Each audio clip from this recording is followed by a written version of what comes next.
இந்த பிரபஞ்சத்தில் கோடிக்கணக்கான நட்சத்திரங்கள் இருக்குது. அதை கோடிக்கணக்கான கிரகங்கள் சுற்றி வந்துக்கிட்டு இருக்கு. ஆனால் இத்தனை ஆயிரம் கோடி கிரகங்கள்லையும் இல்லாத ஒரு ஸ்பெஷாலிட்டி ஒரே ஒரு கிரகத்தில் மட்டும் இருக்குது. அந்த கிரகம் நம்ம சூரியனை சுற்றி வந்துக்கிட்டு இருக்கு. அந்த கிரகம் தான் ரொம்ப நீல நிறத்துலையும் ரொம்ப அழகாகவும் ரொம்ப பசுமையாகவும் செழிப்பாகவும் இருக்குது. அதுதான் நம்மளோட பூமி. இந்த பூமி பல லட்சக்கணக்கான உயிரினங்களுக்கு ஒரு சொர்க்கமாக இருக்குது. மனுஷங்களாகி நமக்குமே இந்த பூமி தான் ஒரே ஒரு தாய் வீடுன்னு சொல்கிறோம். நம்மள நிறைய பேர் ஏன் டெஸ்லா, அமேசான் மாதிரியான கம்பெனி கூட பூமியோட வேற எங்கேயாவது போய் தங்க முடியுமா மனுஷங்க அப்படின்னு சொல்லி ஆராய்ச்சி பண்ணிட்டு இருக்காங்க. இருக்கிற பூமியவே நம்ம நல்லா பத்திரமா பார்த்துக்கிட்டா போதும். சரி, இந்த பூமி முதல்ல எப்படி உண்டானுச்சு? இவ்வளோ பெரிய பிரபஞ்சத்தில் இந்த பூமியில் மட்டும் ஏன் இவ்வளோ ஸ்பெஷலாக இத்தனை உயிரினங்கள் வாழுது? அதை பற்றி நீங்கள் பார்ப்போம்.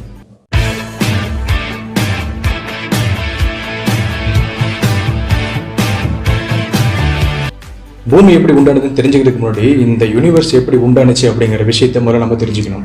இந்த யூனிவர்ஸ்ன்னு சொல்லக்கூடிய இந்த பிரபஞ்சமே ஒரு சின்ன பொருள்ல இருந்து உண்டானது அப்படிங்கிறது தான் எல்லாருமே சொல்றாங்க. அதுதான் பிக் பேங் தியரி. இந்த பிக் பேங் தியரின்னு என்ன? எதுவுமே இல்லாத இடமான வாஸ்ட் ஸ்பேஸ்ல, அதாவது வெறும் இருட்டு மட்டும் இருக்கிற இந்த இடத்துல ஒரு சின்ன தீப்பிழம்பு, அதாவது ஒரு ஸ்பார்க் மட்டும் இருந்தது. அந்த ஸ்பார்க் வித்தின் மில்லி செகண்ட்ஸ்குள்ள, இப்படிங்கிறது ஒரு செகண்ட். ஒரு மில்லி செகண்ட்னா நீங்கள் இந்த செகண்டை 1000 வகுத்தீங்கன்னா எவ்வளோ வருமோ அதுதான் ஒரு மில்லி செகண்ட். அது மாதிரி வித்தின் மில்லி செகண்ட்ஸ்குள்ளே அந்த ஸ்பார்க் வெடித்து பயங்கரமான வெளிச்சத்தை உண்டாக்குச்சு. அது மட்டும் இல்லாமல் நமக்கு தெரிஞ்ச விஷயமான ஆட்டம், மாலிக்யூல்ஸ், அப்புறம் புரோட்டான், எலக்ட்ரான், என்னென்ன விஷயம் இருக்கோ அத்தனையுமே அந்த டைமில் உண்டானது தான்.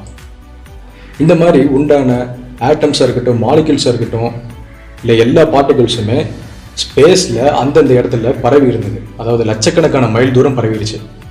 இந்த பரவி இருந்த ஆட்டம்ஸும் மாலிக்யூல்ஸும் கூல்டவுன் ஆக ஆரம்பிச்சது. ஏன்னா அந்த இடத்துல ஒன்றுமே இல்லையே, அங்கே தான் வெளிச்சமும் இல்லை, ஹீட்டும் இல்லை, ஒன்றுமே இல்லை. அதனால் அது கூல்டவுன் ஆக ஆரம்பிச்சது. அப்போ தான் கிராவிட்டி கிக் ஆகுது.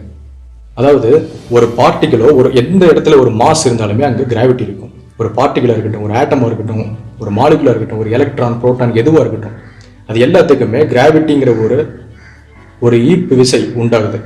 அந்த ஈர்ப்பு விசை தான் புரோட்டான், நியூட்ரான், எலக்ட்ரான் அப்படின்னு சேர்த்து எல்லாத்தையும் இழுத்து ஒரு ஆட்டமை உண்டாக்குச்சு.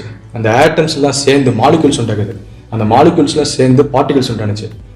இப்போ இந்த உண்டான பார்ட்டிகல்ஸ்லாம் சேர்ந்து பெரிய பெரிய ஆஸ்டிராய்ட்ஸாகவும் மீட்டியர்ஸாகவும் இருந்தது. அந்த விண்கற்கள்லாம் திரும்பவும் கிராவிட்டி உண்டாகி அந்த கிராவிட்டி மூலமாக தன்னைத்தானே ஈர்த்துக்கிட்டு வெறும் விண்கற்கள் மட்டும் இல்லை, எல்லா சுற்றி இருந்த கேஸஸையும் இழுத்துக்கிட்டு ஒரு பால் லைக் ஸ்ட்ரக்சர், அதாவது ஒரு ஃபயர் பால் மாதிரி உண்டானுச்சு. அந்த ஃபயர் பால் தான் ஸ்டார்ஸ் அப்படின்னு சொல்கிறோம்.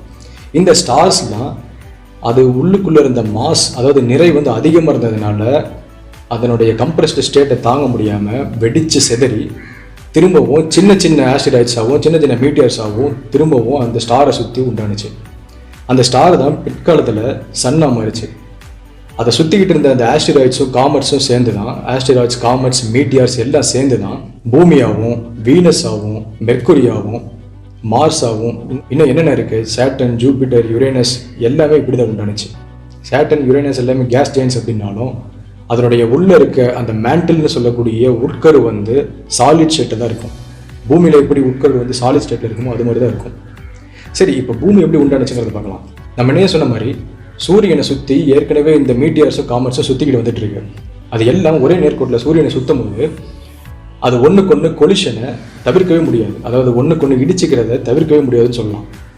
அது எல்லாம் அப்படி இடிச்சுக்கிட்டதுனால அந்த ஹீட்னால திரும்பவும் கிராவிட்டி உண்டாகி அது எல்லாம் ஃபியூஸ் ஆகி ஒரு பெரிய லேண்ட் மாஸ் உண்டானுச்சு.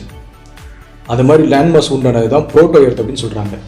இந்த புரோட்டோ எர்த் அப்படின்னு சொன்னால் ஏர்லி எர்த், அதாவது முற்காலத்து பூமி அப்படின்னு சொல்லலாம். இந்த புரோட்டோ எர்த் உண்டான அதே ஆர்பிட்டில் தான் தியா அப்படின்னு சொல்லி இன்னொரு சின்ன கிரகமும் உண்டானுச்சு. இந்த தியா எப்படி இருக்கும் அப்படின்னு கேட்டால், நம்ம மார்ஸ் இருக்குல்ல, செவ்வாய் கிரகம், அதே மாதிரி தான், அதே சைஸில் தான் இந்த தியாவும் கிட்டத்தட்ட இருக்கும். ஆனால் வீனஸ் அப்படின்னு சொல்லக்கூடிய வெள்ளி கிரகமும் ஜூபிட்டர்னு சொல்லக்கூடிய புதன் கிரகமும் சேர்ந்து இந்த தியாவை எர்த்துடைய ஸ்பேஸ்லேயே இருக்க வச்சது. அதாவது வீனஸோட கிராவிடேஷன் புல்லும் ஜூபிட்டரோட கிராவிடேஷன் புல்லும் சேர்ந்து தியாவை பூமியோட சுற்றுவட்ட பாதையிலேயே இருக்க வச்சது. பூமியும் தியாவும், அதாவது புரோட்டோ எர்த்தும் தியாவும் ஒரே இடத்துல சுற்றிக்கிட்டு இருந்ததுனால ரெண்டு பேரும் ஒரே இடத்த ஷேர் பண்ண முடியாது அப்படிங்கிற ஒரு கட்டம் வந்தது. அப்போ தான் தியாவும் பூமியும் ஒன்றா கொலைட் ஆனிச்சு, அதாவது ஒன்றா மோதிக்குச்சு. இந்த தியா பூமியோட மோதனை அந்த வேகம் எவ்வளோன்னு பார்த்தோம்னா 4 கிலோமீட்டர் தான். அதாவது 1 மணி நேரத்துக்கு 4 கிலோமீட்டர் அப்படிங்கிற வேகத்தில் தான் இந்த தியா வந்து சுட்டிக்கிட்டே வந்து பூமியை நேருக்கு நேர் மோதிச்சு. அதாவது ஒரு 45 டிகிரி சாய் கோணத்தில் இது மோதுறதுனால தான் பூமி தப்பிச்சதுன்னே சொல்லலாம். ஏன்னா யோசிச்சு பாருங்க, மார்ஸ் எவ்வளோ பெருசு இருக்கும். பூமியில் கிட்டத்தட்ட 3/4 சைஸ் வந்து மார்ஸ், அதாவது செவ்வாய் கிரகம். இந்த செவ்வாய் கிரகம் சைஸில் இருக்க ஒரு பிளானட் வந்து பூமியில் நேரடியாக மோதியிருந்தா பூமியும் இருந்திருக்காது, தியாவும் இருந்திருக்காது. அது ரெண்டையும் காப்பாற்றினதே பூமியோட ஒரு டில்ட்டிங் ஆங்கிள் அப்படிங்கிற ஒரு சாய் கோணம் தான், ஒரு 45 டிகிரி சாய் கோணம் தான். அந்த 45 டிகிரி கோணத்தில் வந்து அது இடித்ததுனால தான் பூமி அதோட நேர்கோட்டிலேருந்து சாஞ்சிருக்குங்கிறது நம்ம சொல்கிறோம்.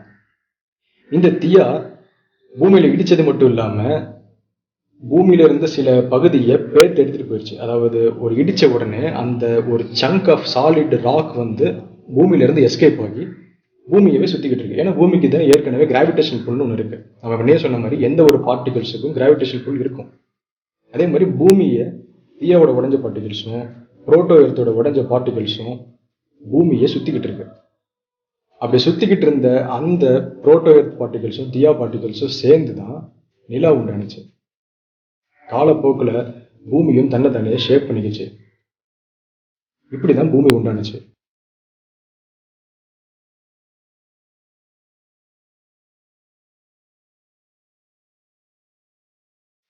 எர்த் எப்படி உண்டானுச்சு அப்படிங்கிறத இப்போ பார்த்தோம். சரி, இந்த தியாங்கிற கிரகம் உண்மையிலுமே இருந்துச்சா இல்லையாங்கிற கேள்வி நமக்கு வரும்.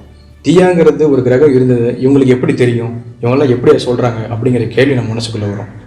ஆக்சுவலாக இந்த தியாங்கிற கிரகம் ஒன்று இருந்தது, அது வந்து எர்த்து மேலே, அதாவது புரோட்டோ எர்த்து மேலே மோதி இப்போ இருக்க பூமியும் நிலாவும் உண்டானுச்சு அப்படின்னு சொல்கிறது எல்லாமே நாசா சயின்டிஸ்ட் அப்பல்லோ க்ரூவை நிலாவுக்கு அனுப்புனது மூலமாக தான் இதெல்லாம் தெரிய வந்துச்சு. அப்பல்லோ சயின்டிஸ்ட் க்ரூஸ் வந்து நிலாவில் தரையிறங்கின உடனே அங்கே இருந்த ஒரு சாம்பிள், ஒரு கல்லை வந்து நிலாவிலேருந்து எடுத்துகிட்டு வராங்க. அந்த கல்லை எடுத்துகிட்டு வந்து இவங்க இங்கே ஆராய்ச்சி பண்ணும்போது ஒரு ஷாக்கிங்கான ஒரு விஷயம் அவங்களுக்கு தெரிய வருது. அதாவது நிலாவோட சர்ஃபேஸ்லேருந்து எடுத்துகிட்டு வந்த அந்த கல்லும் பூமியோட அடிப்பகுதியிலேருந்து எடுத்த கல்லும் ஒரே மாதிரி இருந்ததை பார்த்துருக்காங்க. இதை வச்சு தான் பூமியிலையும் நிலாவிலையும் ஒரே மாதிரியான கல் அமைப்பு இருக்குது அப்படின்னு சொன்னதும் தியாங்கிற ஒரு கிரகம் வந்து பூமியில் மோதி இருக்கும். அது மூலமாக தான் இந்த தியாவோட பாட்டு பூமியிலையும் நிலாவிலையும் இருக்குது அப்படின்னு சொல்கிறாங்க. இப்படி தான் தியாங்கிற ஒரு கிரகம் இருக்குன்னு எல்லாரும் சொல்கிறாங்க. சரி, இந்த தியா கிரகம் உண்மையிலுமே எங்கிருந்து வந்துச்சு அப்படிங்கிற கேள்வி நிறைய பேருக்கு இன்னும் இருக்குது. சிலர் வந்து ஆஸ்ட்ராய்ட் பெல்ட்லேருந்து வந்துச்சு, அதாவது செவ்வாய் கிரகத்துக்கும் ஜூபிட்டருக்கும் நடுவில் இருக்க விண்கற்கள் குவியல் இருக்கிற அந்த ஒரு பெல்ட்டிலேருந்து தியா உண்டாகி வந்துச்சு அப்படின்னு சொல்கிறாங்க. இன்னும் சிலர் என்ன சொல்கிறாங்கன்னா, பூமியாக இருக்கட்டும், செவ்வாய் கிரகமாக இருக்கட்டும், நிலாவாக இருக்கட்டும், எல்லாமே இந்த ஆஸ்ட்ராய்ட் பெல்ட்லேருந்து வந்த ஒரு கிரகத்தின் மூலமாக தான் உண்டானுச்சு. அது வந்து பூமியில் மோதி, அது புரோட்டோ எர்த்தில் மோதி எர்த்து உண்டானதாகவும் நிலா உண்டானதாகவும் அதில் தான் நம்மளுடைய செவ்வாய் கிரகம் உண்டானுச்சு அப்படின்னு சொல்கிறாங்க.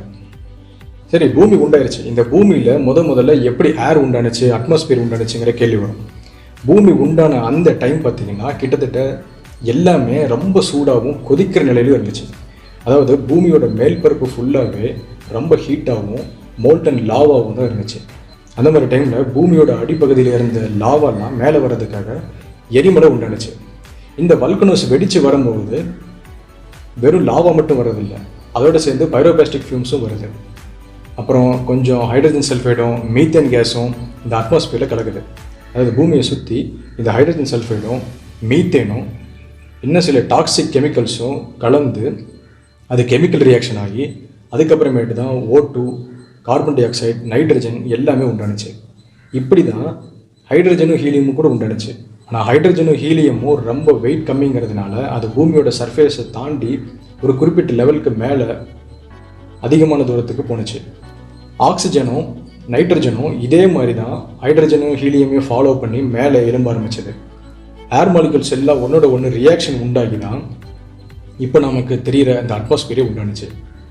இந்த அட்மாஸ்பியரில் இருந்து தான் காலப்போக்கில் கூல்டவுன் ஆகிறதுக்காக இந்த கேஸ் மாலிகுல்ஸ் எல்லாம் அந்த அட்மாஸ்பியருக்குள்ளேயே ஒரு சைக்கிள் மாதிரி ரொட்டேஷன் ஃபார்மில் சுற்றிக்கிட்டு இருந்தது.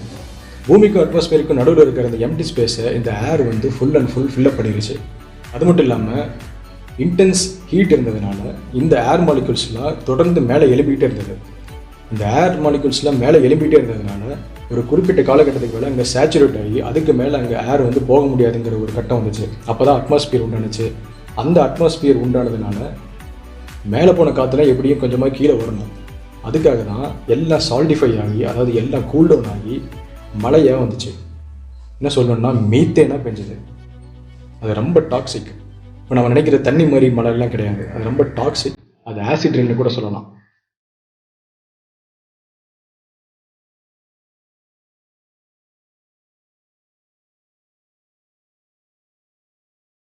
பூமி எப்படி உண்டானது அப்படிங்கிறத நம்ம தெரிஞ்சுக்கிட்டோம். பூமி மாதிரி மற்ற கிரகங்கள்லேயும் உயிரினங்கள் இருக்குதா அப்படிங்கிறத தெரிஞ்சுக்கிறதுக்காக மனுஷங்க பல வருஷமாக நிறைய முயற்சிகளை பண்ணிட்டு இருக்காங்க. உண்மையிலுமே பூமி மாதிரி மற்ற கிரகங்கள்லேயும் உயிரினங்கள் இருக்கா? அப்படி இருந்தால் அவங்கெல்லாம் எங்கே இருக்காங்க, எப்படி இருப்பாங்க? இதை பற்றின விஷயத்தை நான் ஏற்கனவே போன வீடியோவில் போட்டேன். அந்த விஷயத்தை நீங்கள் தெரிஞ்சுக்கணும் அப்படின்னா போன வீடியோவை நீங்கள் போய் செக் பண்ணுங்கள். அதோட லிங்க்கை நான் இதில் ஷேர் பண்ணுறேன். அப்புறம் மறக்காமல் இந்த வீடியோ பிடிச்சிருந்ததுன்னா லைக் பண்ணுங்கள், சப்ஸ்கிரைப் பண்ணுங்கள், கூடவே இருக்க பெல் பட்டனையும் அனுப்பிக்கோங்க. அப்போ தான் நான் அடுத்த வீடியோ போட்டால் கூட உங்களுக்கு ஈஸியாக தெரியும். முக்கியமான விஷயம், இந்த வீடியோ உங்களுக்கு பிடிச்சிருந்தா உங்களோட ஃப்ரெண்ட்ஸுக்கும் ஃபேமிலிக்கும் ஷேர் பண்ணுங்கள். நீங்கள் ஷேர் பண்ணுறது மூலமாக தான் நம்ம சேனல் க்ரோ ஆகும். தேங்க்யூ ஃபார் வாட்சிங் மீ.